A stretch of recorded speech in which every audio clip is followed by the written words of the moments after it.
Bueno, a la hora de hablar de los caracteres, que también están desarrollados en la unidad 3, es importantísimo tener en clara la diferencia que supone esta tríada entre legislación penal o ley penal, poder punitivo y derecho penal.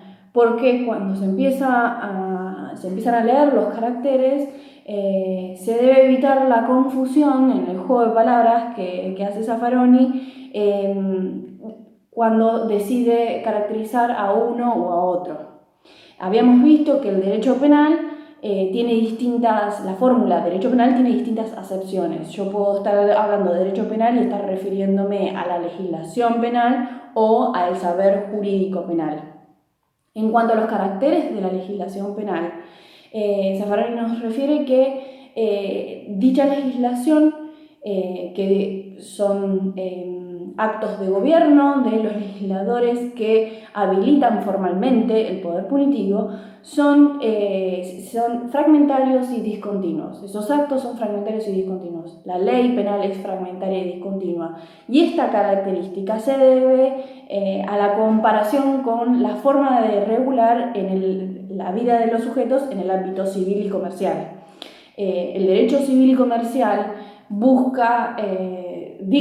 se dictan normas para regular desde el momento en que la persona nace, cuando adquiere la mayoría de edad, cuando decide casarse, cuando se relaciona con otros y asume obligaciones, celebra contratos, cuando se muere. Toda la vida del sujeto está regulada.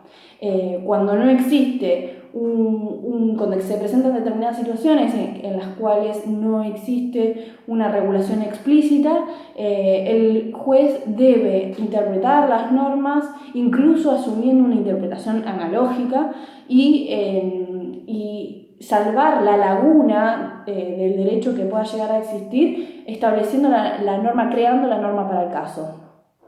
Esto que sucede en el derecho civil y comercial es completamente diferente a lo que sucede en el ámbito del derecho penal. ¿Por qué? Porque allí la regla es la libertad. Los sujetos viven en libertad. La regla es que podemos realizar y vivir nuestra vida como querramos, excepto de que encuadremos en algunas de las conductas que el Estado, el legislador, decidió criminalizar. Por ello, las intervenciones del Estado en su faceta de legislador, cuando decide criminalizar determinadas conductas, es excepcional, ¿sí? Es fragmentaria en cuanto a que irrumpe en esa libertad y discontinua porque aparece solo para señalar cuál es la conducta prohibida y señalar cuál es la pena con la que se va a responder.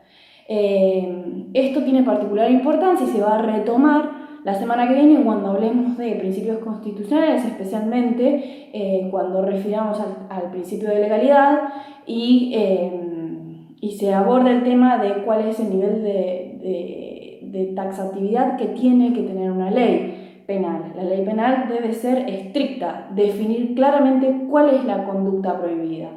Y en consecuencia, va a impedir, se va a encontrar prohibida la interpretación analógica, ¿sí? Hasta acá la caracterización de lo que es la ley penal. Ahora, si yo me refiero a la caracterización del derecho penal, entendiendo a este como saber jurídico, desde el rol que asume, que ya lo venimos charlando, el saber jurídico penal, el mismo no puede ser ni fragmentario ni discontinuo, porque el derecho penal, por decirlo de alguna manera, no se puede tomar un descanso. El derecho penal debe ejercer constantemente un control sobre el poder punitivo que tiende permanentemente a desmadrarse. En el mismo sentido, el derecho penal es represivo, pero guarda con esto, no es represivo como uno imagina que reprime las conductas prohibidas, porque allí estaría caracterizando a la ley penal. Si yo entiendo que el derecho penal reprime conductas prohibidas, estoy hablando de la habilitación de ejercicio de poder punitivo. Y yo estoy hablando de represivo en cuanto al saber jurídico. Por esto, cuando yo digo que el derecho penal, como ciencia jurídica, como saber jurídico, es represivo, lo que va a intentar reprimir y contener es el poder punitivo, que es estructuralmente irracional. Bueno, hasta acá los caracteres. Este mismo esquema, quiero dejarles la aclaración hecha de que este mismo esquema de distinción entre legislación penal o saber jurídico penal se replica a la hora de abordar las fuentes, ya sea que se esté hablando de fuentes de información o fuentes de conocimiento.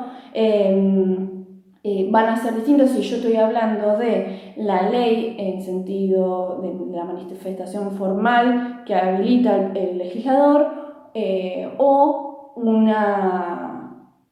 el saber jurídico.